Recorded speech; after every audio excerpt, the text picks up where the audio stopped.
ನನ್ನೆಲ್ಲ ಪ್ರೀತಿಯ ವೀಕ್ಷಕರಿಗೆ ನನ್ನ ಪ್ರೀತಿಯ ನಮಸ್ಕಾರಗಳು. ನಮ್ಮ ಚಾನಲ್ನ ಇದೇ ಮೊದಲು ನೋಡ್ತಾ ಇದ್ದೀರಾ ಅಂದರೆ ದಯವಿಟ್ಟು ಸಬ್ಸ್ಕ್ರೈಬ್ ಮಾಡ್ಕೊಳ್ಳಿ ಫ್ರೆಂಡ್ಸ್. ಮುಂಚೆಯಿಂದ ನೋಡ್ತಾ ಇದ್ದೀರಾ, ಇನ್ನೂ ಸಬ್ಸ್ಕ್ರೈಬ್ ಮಾಡ್ಕೊಂಡಿಲ್ಲ ಅಂದರೆ ದಯವಿಟ್ಟು ಸಬ್ಸ್ಕ್ರೈಬ್ ಮಾಡ್ಕೊಳ್ಳಿ ಫ್ರೆಂಡ್ಸ್, ಸಪೋರ್ಟ್ ಮಾಡಿ. ನೀರಿನಲ್ಲಿ ಅಡಗಿರುವ ಅಗ್ನಿಯಂತೆ ಸಸಿಗಳಲ್ಲಿ ರುಚಿಯಾದ ರಸವು ಅಡಗಿರುವಂತೆ, ಮೊಗ್ಗೆಗಳಲ್ಲಿ ಅಡಗಿರುವ ಸುವಾಸನೆಯಂತೆ, ಕನ್ಯೆಯ ಹೃದಯದಲ್ಲಿರುವ ಪವಿತ್ರ ಪ್ರೇಮದಂತೆ ಕೂಡಲ ಸಂಗಮ ದೇವ ನಿಮ್ಮ ನಿಜ ಸ್ಥಿತಿಯು ಭಕ್ತನ ಹೃದಯ ಅಂತರಂಗದಲ್ಲಿ ಅಡಗಿಕೊಂಡಿರುವುದು. ಮಹಾದಾನಿಯಾದ ಕೂಡಲ ಸಂಗಮ ದೇವ, ಎಲ್ಲರಿಗಿಂತಲೂ ಎಲ್ಲ ಮಹತ್ವದ ಘಟನೆಗಳಿಗಿಂತಲೂ ನೀನು ಮೊದಲಿನವನು, ನಿತ್ಯ ನೂತನನು, ಮುಪ್ಪಬಾರದ ಮಹಾಮಹಿಮನು. ನಾನು ನಿನ್ನ ಹಳೆಯ ಸೇವಕನು. ಕೂಡಲ ಸಂಗಮ ದೇವ, ನೀನು ನಿರಾಕಾರನಾಗಿದ್ದಾಗ ನಾನು ಜ್ಞಾನವೆಂಬ ವಾಹನವಾಗಿದ್ದೆ. ನೀನು ನೃತ್ಯಕ್ಕೆ ನಿಂತಿರುವಾಗ ನಾನು ನಿನ್ನ ಸ್ಫೂರ್ತಿಯ ವಾಹನವಾಗಿದ್ದೆ. ನೀನು ಸಾಕಾರನಾಗಿದ್ದಾಗ ನಾನು ನಂದಿಯಾಗಿ ನಿನ್ನ ಸೇವೆ ಮಾಡಿದೆ.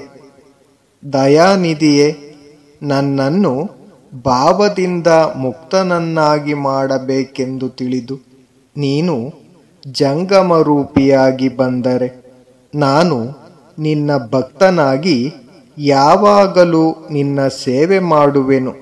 ನಾನು ಜನ್ಮ ಜನ್ಮಾಂತರಗಳಲ್ಲಿ ಶಿವಭಕ್ತನಾಗಿ ಹುಟ್ಟಬೇಕು. ಇಲ್ಲದಿದ್ದರೆ ನಿಮ್ಮಾಣೆ, ನಿಮ್ಮ ಪ್ರಮಾತರಾಣೆ, ನಿಮ್ಮ ಪ್ರಸಾದವನ್ನು ಬಿಟ್ಟು ಬೇರೆ ಯಾವುದನ್ನು ನಾನು ಆಶಿಸಲಾರೆ. ಜನ್ಮ ಜನ್ಮಾಂತರಗಳಲ್ಲಿ ಒಂದಿಲ್ಲೊಂದು ರೂಪದಿಂದ ನಿಮ್ಮ ಸೇವಕನಾಗಿ ಸೇವೆಯನ್ನು ಮಾಡುವ ಭಾಗ್ಯವನ್ನಿತ್ತು ಕೃಪೆ ಮಾಡಿರುವೆ. ಈ ಕಾರಣದಿಂದ ನೀವು ಕೃಪೆ ತೋರಿದ ಜನ್ಮಗಳಲ್ಲಿ ಹುಟ್ಟಿ ಬರುತ್ತಿದ್ದೆ. ಕೂಡಲ ಸಂಗಮ ದೇವ ದೇವ, ನೀವು ಭೂಮಿಗೆ ತಂದೆ. ನಿಮ್ಮ ಭಕ್ತನನ್ನು ಯಾವಾಗಲೂ ಧ್ಯಾನ ಮಾಡಿ ನಾನು ಬದುಕಿದೆ, ಸುಖಿಯಾದೆ. ನನ್ನ ಅಂತರಂಗದ ಜ್ಞಾನದಿಂದ ನೀವೇ ಎಲ್ಲರಿಗೂ ತಂದೆ ಎಂದು ತಿಳಿದೆ. ನಿಮ್ಮ ಶರಣರು ಭಕ್ತಿಯಿಂದ ಆಚರಿಸುವ ಒಳ್ಳೆಯ ಆಚರಣೆಗಳನ್ನು ನನ್ನ ಜೀವನದಲ್ಲಿ ತಂದುಕೊಂಡು ನನ್ನ ಕಣ್ಣುಗಳನ್ನು ತೆರೆದೆ. ಕೂಡಲ ಸಂಗಮ ದೇವ, ಅಂಕುಶವು ಸಣ್ಣದಿದ್ದರೂ ಆನೆಯನ್ನು ಅಂಕಿತದಲ್ಲಿಡುತ್ತದೆ. ವಜ್ರಾಯುಧವು ಸಣ್ಣದಿದ್ದರೂ ಪರ್ವತವನ್ನು ಸೀಳುತ್ತದೆ. ದೀಪವು ಸಣ್ಣದಾದರೂ ಕಗ್ಗತ್ತಲೆಯನ್ನು ಓಡಿಸುತ್ತದೆ.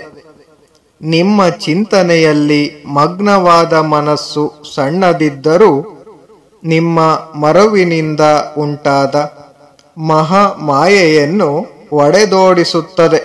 ಸಂಸಾರ ಬಂಧನದಲ್ಲಿ ಸಿಕ್ಕಿ ಕಾರಣವೇನು ದೇವ?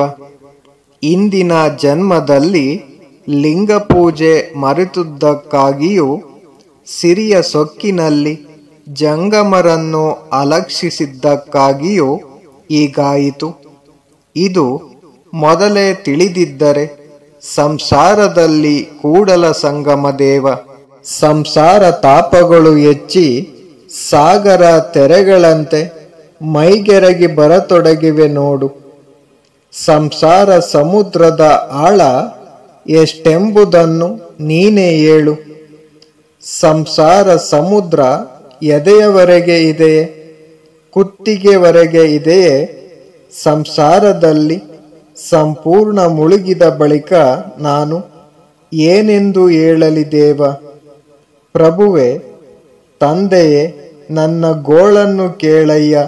ಕೂಡಲ ಸಂಗಮ ದೇವ, ಚಂದ್ರನಂತೆ ಸರ್ವಾಂಗ ಸುಂದರನಾಗಿ ಬೆಳೆದ ನನಗೆ ಮಾಯೆ ಮುಸುಕು ಹಾಕಿ ನನ್ನನ್ನು ಬಂಧಿಸಿ ಚಂದ್ರನಿಗೆ ಗ್ರಹಣ ಹಿಡಿದು ದೇಹದ ಕಾಂತಿ ಕುಂದಿ ಹೋಗುವಂತೆ ನನ್ನ ದೇಹವು ಕಾಂತಿಹೀನವಾಗಿದೆ.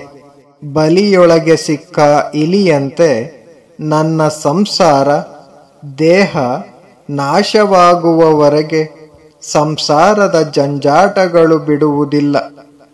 ಪರರನ್ನು ಪೀಡಿಸಿ ಅವರಿಗೆ ಹಿಂಸೆ ಕೊಡುವುದು ತಪ್ಪುವಂತಿಲ್ಲ ಈ ದೇಹ ಇರುವವರೆಗೆ. ಅಯ್ಯೋ ಕೂಡಲ ಸಂಗಮ ದೇವ, ಇಂಥ ಸಂಸಾರಕ್ಕೆ ಬೇಸತ್ತೆ. Thank you for watching friends. Please subscribe my channel.